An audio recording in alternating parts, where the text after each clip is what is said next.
Hello everybody, I'm going to show you today how to make a pot out of slabs, soft slabs. So this, for example, that has been made out of a slab which is just rolled up with the round disc at the bottom for the bottom. But you can also do something like this out of slabs. Slightly more complicated, but I'm just going to show you to see that what I'm showing you is just the technique. What you do with it is then up to you. I made this teapot ages ago and it's really quite fun, but it pours absolutely diabolical, which is one of the reasons why I still have it. So anyway, slabs, straight-sided slabs. So when you want to make a slab pot, you have to make the wall of the pot. So you take a lump of clay and make it into a roughly oblong shape. And then when you roll it out on the surface, you have to make sure that you've got a cloth underneath, or maybe a tea towel or something like that. If you roll your clay out with a rolling pin, you need a rolling pin, directly on the surface, you're going to get stuck. So you need something which is slightly absorbent. I've got here an old curtain, which I'm just sort of going to use as a surface so that I can get the clay off. So that will be fine if you've got something like that. So you take your lump of clay, pat it flat a bit, and then you use your rolling pin and you roll it one direction, and you pick it up and you roll it in the other direction. If you do it like that, you're more likely to end up with a nice, smooth, straight surface. If you just keep rolling in one direction only, the surface will become kind of wavy, which is probably not what you want. So you turn it round and you try and make the surface nice and even and the same thickness all the way around. Pick it up again, turn it over, make it flat, like that. So you end up with something that looks like this. See the kind of thickness? So that would be quite practical. Okay, so you put that aside and then you make the bottom of your pot. Another lump of clay, bang it round, put it on the surface, squish it flat a little bit, use your rolling pin, roll it one way, turn it round, roll it the other way, and then you have something like that.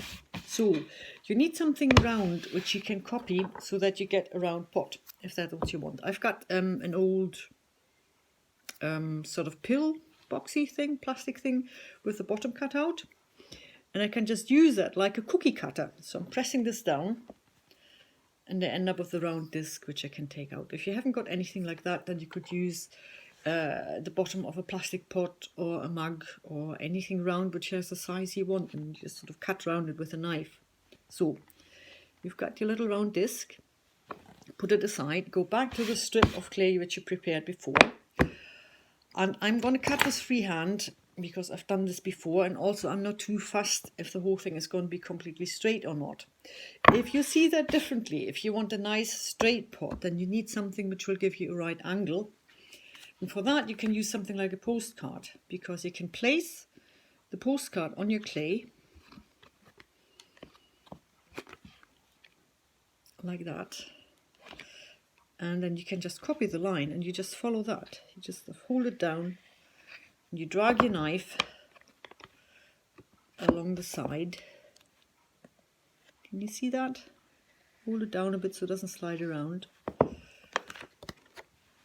And then you have a beautifully right angle on one side. I'm going to do that on the other side too. This is going to be an extremely tall, thin little pot, but never mind. I'm cutting it again, and I'm ending up with a shape like this.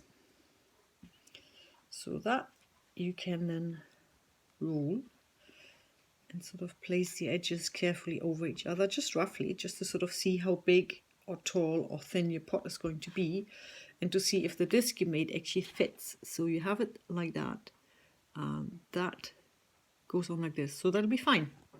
So to make the whole thing stick, you unroll your pot and you can hold it in your hand like this and put a little bit of slib on one side, a little bit of slip around the bottom edge, like this. And then you use your little disc and you place the pot, or rather the wall of your pot, round so that you have a slight overlap on the side for your seam. And then you squeeze it shut gently, like so. Can you see that? Looks a bit wonky right now, but we can do something about that. You've got to check on the bottom that it's closed off properly, because you don't want any gaps, just in case you want to put any liquid in it and you don't want it to run out in the bottom. So you could just roll it on the floor on your piece of cloth like this, and then you get a nice round edge in the bottom, so that's nice and tight and that's not going to leak. You will have the seam of your pot on the side, and I quite like them because you could make them into something like this, so it could be part of the decoration of the pot. But if you don't actually want this, you have to smooth it out, and you have to be a bit careful because clay is very soft right now, so you have to hold it carefully, and then you can use the side of the knife to run that over the seam, and you can also use your fingertips to smooth this out. And you can make this disappear completely if you keep working it. If you keep just sort of going over it with your fingertips and the knife, you can just get completely rid of the seam and nobody will ever know it was there. So that's not bad. See? It's nearly gone. Now you've got this thing which I think is going to be very much a vase. And if you want, you can flail out the top so you end up with something like that. So that will be quite pretty, and you just do this by using your fingertips. And you squint this outwards, you push this outwards, and you give it a little sort of flailed edge. And you can make that slightly more interesting or flower shaped by pinching it in like that. End up with a shape like this, if you like. So that's one of the things you can do with that. Or you can make that strange teapot, try and copy that one if you want. Or you could make a group of little vases, of little pots, and you can place them together like that. You stick those together with slip here, the seams, like that. And then you have a little group of utensil holders which you can put on your desk, so you can put your pens in it and your brushes and I don't know, whatever else you have. So I think that would be quite neat. And you can of course make loads more. You don't have to have 3, you can have 5, 6, 7 or not. And I think that would be quite fun. Looks a bit like a little city, doesn't it? Right, so much to pots made out of soft slabs. Another thing which I haven't shown you yet is how you can actually decorate the surface of the pot by pushing things into it. And I've made this slab. I prepared the slab earlier, and I've used different things for making the markings. The marking here on the side, this one here, that I've done with the side of this shell. So I pressed it in and I rolled it along, and it gave me that surface. Also the tip of the shell, this gave me the little print up there, which I think is really neat. And this is a sheep's bone which I found on the beach, and the bottom of the sheep bone gave me that, and the top of the sheep bone gave me that. So this is this bit here. So you can do all sorts of things with stuff you find. Yes, there's another bit which I really rather liked. With a shell like this, you can use the top and you can make a very delicate wee little shell pattern, which I think is just lovely. So you press it in and then you have a shell pattern like that. Or you can use a golf ball. I found a golf ball on the beach, and you can roll that over the surface. Just roll it with your hand like that, and then you end up with a skin with a pattern like the skin of a snake or lizard. So you can make a snake or a lizard with a very nice pattern like this.